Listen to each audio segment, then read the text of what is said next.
She didn't even look up when he walked in. That was the first thing people noticed about Renee Calloway. Not the way she spoke to guests, not the way she processed check-ins, but the way she didn't look at certain people. There was a split-second calculation happening behind her eyes, invisible to most, but visible to anyone who had spent enough time being underestimated. A glance down, a slight tightening of the jaw, a decision made before a single word was exchanged. The man who walked through the glass doors of the Alderton Grand Hotel that Tuesday afternoon in downtown Atlanta didn't look like trouble. He was wearing dark jeans, clean but plain, a grey quarter-zip that had seen better days, and carrying a single worn leather duffel bag over one shoulder.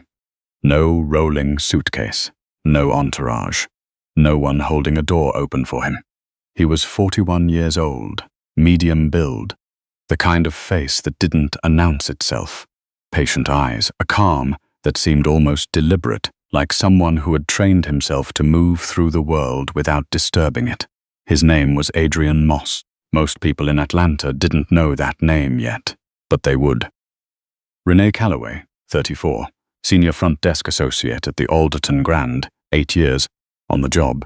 3 Employee of the Month plaques above her workstation. Renee Calloway had no idea who Adrian Moss was, and in the 17 seconds it took him to cross the lobby toward her desk, she had already decided what kind of person he was. The Alderton Grand was not a modest hotel.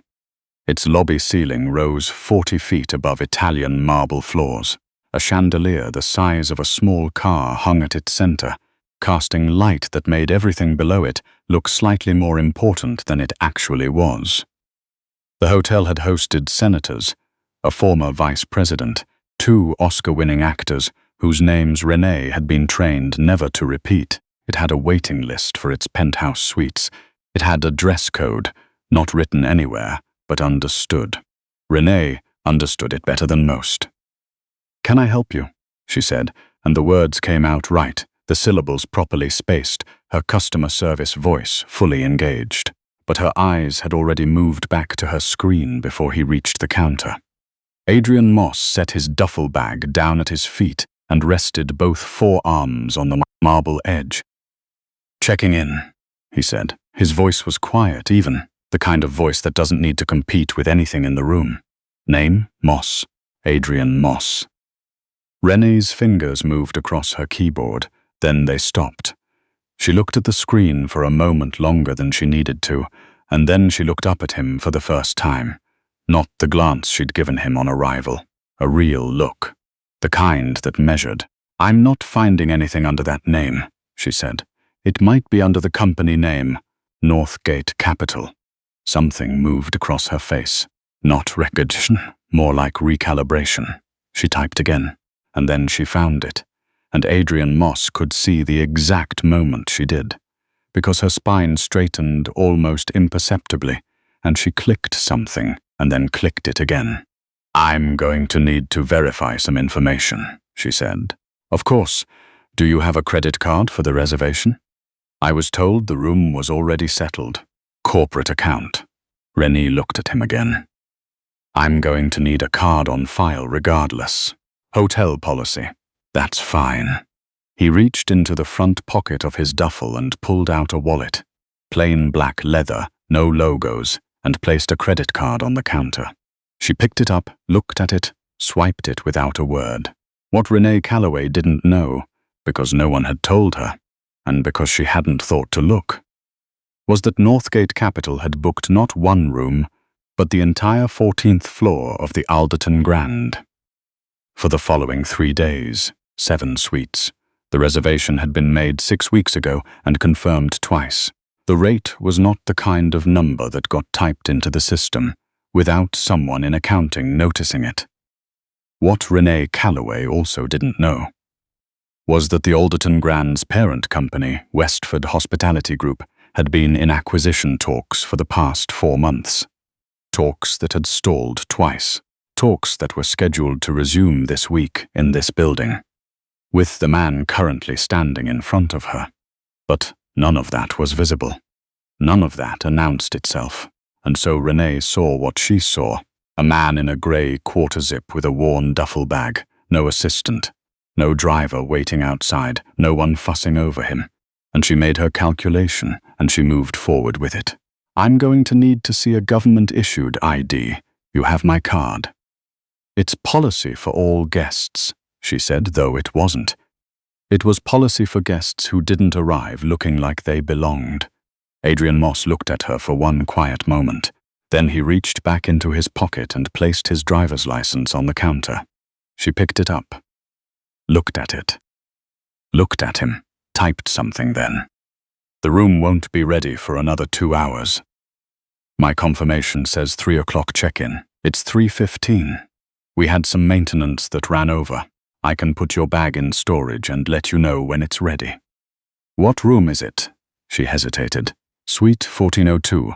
And who's in it currently? Another pause, slightly longer. I'm not able to discuss other guests. I understand that. I'm asking if the room is occupied or if it's being cleaned. Renee Calloway pulled her shoulders back.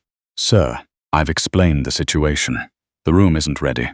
I can offer you a complimentary drink at our bar while you wait. Or, I've been traveling since 5 this morning, Adrian Moss said, still quiet, still even. I have a meeting in 40 minutes. I'd like to go to my room, I understand, but is there a manager available? The shift was small but unmistakable. Renee's jaw tightened.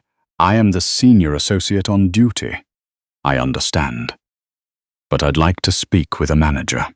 She looked at him for a long moment. Then she picked up the phone behind the counter and said something quietly and put it down. Someone will be with you shortly. She didn't offer him a seat. She didn't offer him the complimentary drink she'd just mentioned. She turned back to her screen, and in her mind, the interaction was over, filed away. Handled Adrian Moss picked up his duffel and took 3 steps back from the counter and stood quietly in the lobby. He didn't look at his phone. He didn't pace. He just stood there, watching the light move through the chandelier. The manager who appeared 6 minutes later was a man named Gregory Finch, 48, assistant general manager, the kind of man who moved through hotel lobbies like he owned them.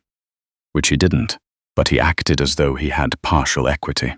He came around the corner, adjusting his jacket, took one look at Adrian Moss, and his stride slowed, almost imperceptibly. What seems to be the issue? He said, directing the question to the middle distance between them. Adrian Moss introduced himself, explained the reservation, explained that it was now past 3:30, and he had a 4 o'clock meeting in the hotel's conference center on the 3rd floor. Gregory Finch nodded. I'll see what I can do. He went behind the counter. He and Renee exchanged a look that lasted about half a second, a look that said several things without saying any of them. He typed, he clicked, he straightened up and turned back around. We can have the room ready within the hour, he said. In the meantime, we'd be happy to offer you access to our business lounge on the 2nd floor. I've been waiting 40 minutes. I understand, and I apologize for the inconvenience. My meeting is in 25 minutes. In this building. I need to drop my bag somewhere and change. Gregory Finch folded his hands in front of him. I can have your bag stored securely. I'd like my room. The 2 men looked at each other. Gregory Finch was the kind of person who made a habit of controlling rooms, of managing situations down until they became small enough to file. He was used to guests who pushed back and then relented, who accepted the voucher or the apology and went away satisfied with the performance of resolution. He had given this performance many times. He was good at it. Adrian Moss didn't look like he was going to relent. Let me make a call, Gregory Finch said. He picked up the phone. And here is the thing about that phone call. Gregory Finch made it expecting it to end with him returning to this conversation with some variation of, I'm sorry, there's nothing we can do right now. What he did not expect was for the person on the other end of that call to say the name Northgate Capital in a voice that changed key mid-sentence, like a piano note dropping an octave. He did not expect the silence that followed. He did not expect to be told to please hold. He held for 2 minutes and 40 seconds. Adrian Moss watched him hold. Renee Calloway did not look up from her screen. When Gregory Finch put the phone down, something had changed in his face. Not dramatically. He was too trained for that. But the architecture of his expression had shifted in some subtle structural way, like a building where one load-bearing wall had been quietly removed. "Mr. Moss," he said, "I am very sorry for the delay. Your suite is ready. I'll escort you personally." Renee Calloway looked up then, not at Gregory Finch, at Adrian Moss. Adrian Moss picked up his duffel. "Thank you," he said. No edge in it, no satisfaction in his voice. Just 2 words, clean and without weight, and he followed Gregory Finch to the elevator. The meeting at 4 o'clock was not what it appeared to be on the agenda. On paper, it was an introductory session. Representatives from Westford Hud Hospitality Group meeting with Northgate Capital to discuss potential synergies. The kind of language that meant nothing and everything depending on who was in the room, what it actually was.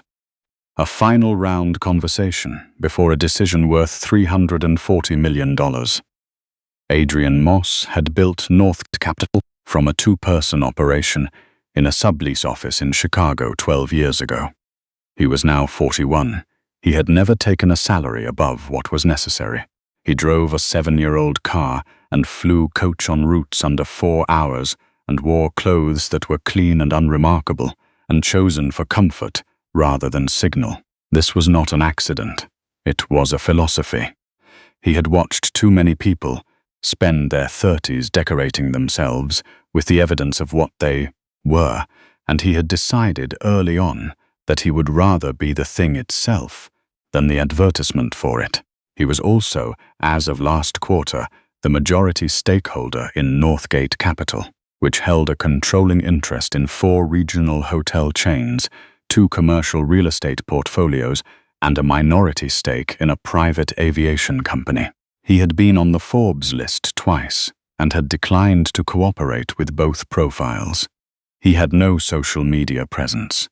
He had one assistant, a woman named Joanna Park, who had worked with him for 9 years and who was currently on a flight from Chicago and would arrive in Atlanta by 6.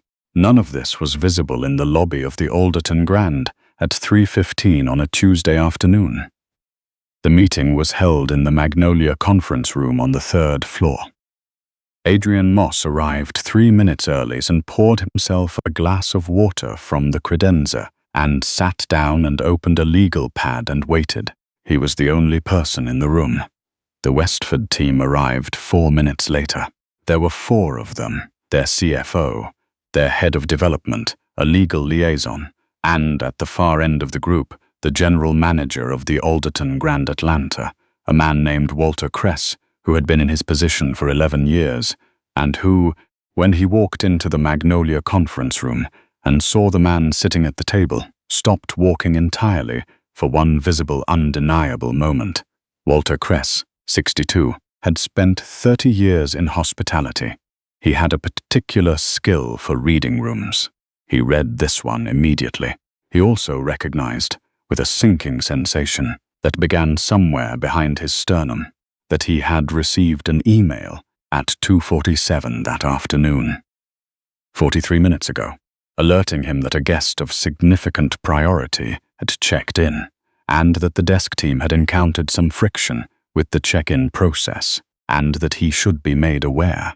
He had read this email in the elevator on the way down to the conference room. He had not yet processed what it meant. He was processing it now. The introductions moved around the table. When they reached the man with the legal pad, he said simply, "Adrian Moss, Northgate Capital." And the CFO across from him said, "Of course," in a voice that was working hard to sound casual, and the head of development shook his hand a beat too enthusiastically, and the legal liaison nodded. And Walter Kress, when his turn came, extended his hand and said, "Walter Kress, General Manager, Alderton Grand Atlanta," and Adrian Moss shook it and said, "Good to meet you," and nothing more. The meeting lasted 2 hours and 12 minutes. Adrian Moss spoke less than anyone else in the room and asked better questions than all of them combined. He was interested in occupancy patterns, in the maintenance backlog, in staff retention rates, in the ratio of repeat corporate guests to one-time visitors. He was not interested in the architectural renderings the development head had brought. He looked at them once and set them aside. Near the end of the meeting, the Westford CFO said something about service consistency being a core value of the brand, about how the Alderton properties were known for making guests feel like they belonged. Adrian Moss looked up from his legal pad. "That's good to hear," he said. He didn't say anything else. He didn't need to. Walter Kress, sitting 4 seats away, felt the sentence land somewhere specific and uncomfortable, and he looked at his hands on the table, and he did not look up for a while.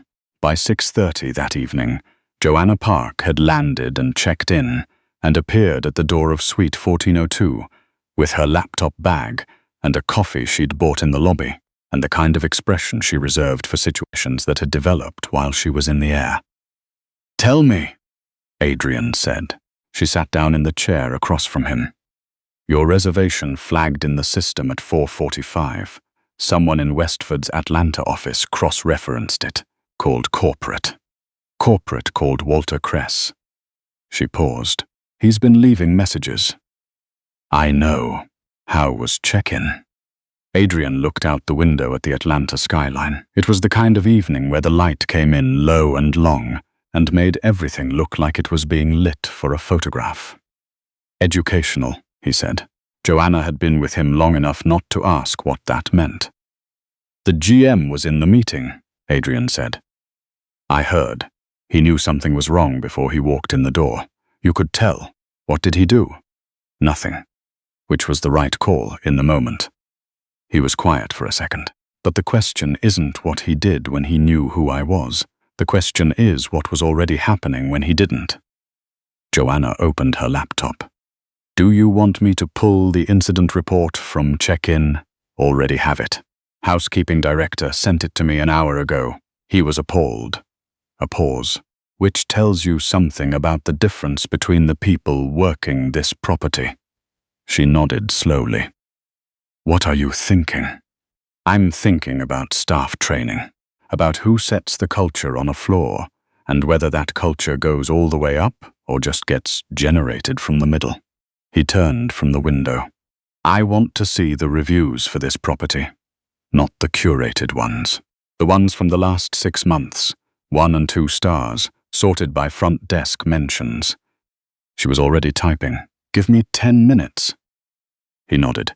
He poured water from a bottle on the side table and sat down with his legal pad and didn't say anything else. The room was quiet in the way that hotel rooms are when they are trying to be neutral, when they are doing their best to be no place in particular. Adrian Moss had spent a large portion of his adult life in rooms exactly like this one, and he had learned that what they contained was entirely dependent on what you brought into them. What he had brought in today was a clearer picture than he'd expected. Not of a hotel, of a culture. The next morning, he came down to the lobby at 7:45. He was wearing the same dark jeans, a different quarter zip, this one navy. Same duffel on his shoulder. He didn't travel with a full suitcase if he could avoid it. He stopped at the front desk to ask about breakfast hours, which he already knew, because he wanted to see who was working. It was a man in his late 20s named Theo, not Renee, not Gregory Finch, but a younger guy with a name tag that read Theo and an expression that was genuinely open, without calculation. The kind that either hadn't yet learned to perform hospitality or had simply never stopped meaning it. "Breakfast runs until 10 on weekdays, sir. The restaurant is just through those doors on your left." A real smile, the kind that doesn't require performance. "Thank you," Adrian said. "Of course. And sir, welcome to the Alderton. I hope your stay's been comfortable." Adrian looked at him for a moment. "It has," he said. "Thank you, Theo."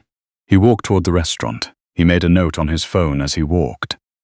Not about Renee, not about Gregory Finch, about Theo. By noon that day, Walter Kress had called 3 times, emailed twice, and sent a handwritten note to Suite 1402 via housekeeping. The note expressed deep regret for any inconvenience during check-in, and welcomed Mr. Moss warmly, and offered the full resources of the property for anything he might need during his stay. It was beautifully written. Walter Kress had almost certainly written and rewritten it. Adrian didn't respond to any of it, not out of cruelty. He simply didn't have anything to say yet. He was still listening. At 2 o'clock, he walked through the hotel slowly, not like a guest, not like someone with somewhere to be. He watched how the housekeeping staff moved through the hallways, whether they made eye contact, whether the engineering crew in the service corridor laughed with each other or looked at their feet. He went to the fitness center and read an email for 20 minutes on one of the stationary bikes and watched who came in and out. He ate lunch alone at the restaurant bar and talked for 11 minutes to the woman working the bar. A 26-year-old named Simone who had been at the property for 2 years and who, when asked what she liked most about working there, thought about it genuinely before she answered. "The people," she said, meaning the guests. "You see so many different kinds of people. Everyone's got something going on." Then she refilled his water without being asked. "You here for the conference? Something like that. Hope it's going well." "Better than expected," he said. At 4 o'clock on Wednesday afternoon, Adrian Moss met again with the Westford team. Walter Kress was present again, this time visibly uncomfortable in a way he couldn't fully conceal. Renee Calloway was not in the room. She was at the front desk 4 floors below, unaware that her name had appeared in a document that had been prepared overnight and shared that morning with Northgate Capital's General Counsel. The document was not punitive. It didn't lead with the check-in incident. It was a full audit of guest experience data for the Alderton Grand Atlanta, covering the previous 8 months, organized by department, with comparative metrics from 3 comparable properties. It was the kind of document that took 2 people working through the night to assemble, and it was the kind of document that, once it sat on a table in a room full of executives, changed the temperature of every conversation that followed. What it showed, when you read between the lines, and everyone in that room was trained to read between the lines, was a property with strong bones, a food and beverage operation that consistently overperformed, a maintenance team that was efficient and underappreciated, and a front desk culture that had developed a measurable and consistent pattern of differential treatment based on guest presentation. The word discrimination didn't appear in the document. It didn't need to. Adrian Moss let the Westford CFO read for 4 minutes in silence. Then he said, "We think the property has real potential. We think the fundamentals are there. Occupancy, F&B, infrastructure." A pause. "We also think there's meaningful work to do on the guest experience side, particularly at point of entry." The CFO nodded slowly. "We'd want to see a commitment to that work as part of any agreement." Adrian continued. "Not just stated values, documented process changes, accountability structures, training that's actually tracked." Walter Kress was quiet. "And we'd want staffing decisions to be part of the conversation," Adrian said. "Not specific personnel. We're not going to tell you who to hire or fire. But the culture that produces the behavior is usually a management culture. That's where we'd want to start." He looked around the table. No one pushed back. The silence in the room was the particular silence of people recalibrating. Not in resistance, but in understanding that the rules of the conversation had shifted and that the person across the table had known what those rules were all along. Renee Calloway found out on a Thursday, not from a dramatic confrontation, not from Adrian Moss appearing at her desk and revealing himself, not from Gregory Finch pulling her aside in a moment of cinematic reckoning. She found out the way most people find out that they've made a consequential mistake, in a small room with bad lighting, across from an HRS director she'd never spoken to before, with a printed report in front of her that had her interactions on Tuesday documented in precise detail. The hotel was not required to share with her the broader context. They didn't tell her about the acquisition. They didn't tell her the name meant anything.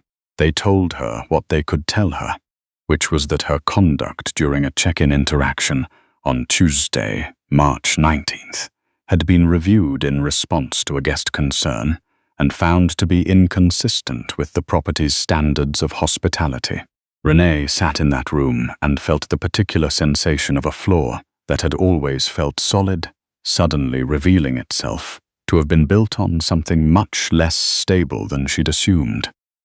She thought about the moment she'd looked up and seen Gregory Finch's face when he came back from that phone call. She thought about the way the guest had stood in the lobby without his phone, just waiting, patient in a way that she had misread as passivity, when it was actually something entirely different. She thought about the credit card she had held in her hand. She thought about a lot of things in that small room. Gregory Finch had a different conversation, in a different room, at a different level of the building. His conversation was about management oversight, about the climate that had developed under his watch, about accountability that ran not just laterally but upward into the people who were supposed to be setting the standard. Walter Kress had the most uncomfortable conversation of all. He had it on the phone with corporate, and it lasted 45 minutes and covered topics he had been trained to manage and had apparently managed imperfectly. And when it was over, he sat in his office for a long time looking out at the Atlanta skyline that Adrian Moss had looked at 2 evenings ago, and he understood, more clearly than he had before, that the thing he had spent his career building was only as sound as the culture he'd allowed to grow within it. The acquisition closed 6 weeks later. Northgate Capital acquired a 63% controlling stake in Westford Hospitality Group's Atlanta properties as part of a broader restructuring that included, in its first operational phase, a mandatory retraining program for all front-facing staff at every acquired property. The program was designed not by a consulting firm, but by Adrian Moss himself, in collaboration with 2 hospitality educators he had worked with before. It was not a one-day seminar. It was a 12-week curriculum. It covered implicit bias, service equity, the measurable business impact of differential treatment, and the specific behavioral patterns that showed up in guest reviews when guests felt they had been sized up rather than welcomed.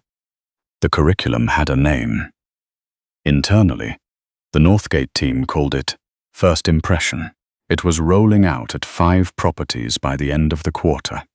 At the Alderton Grand Atlanta, Theo, the young man at the front desk with the open face and the genuine welcome, was promoted to lead guest experience coordinator.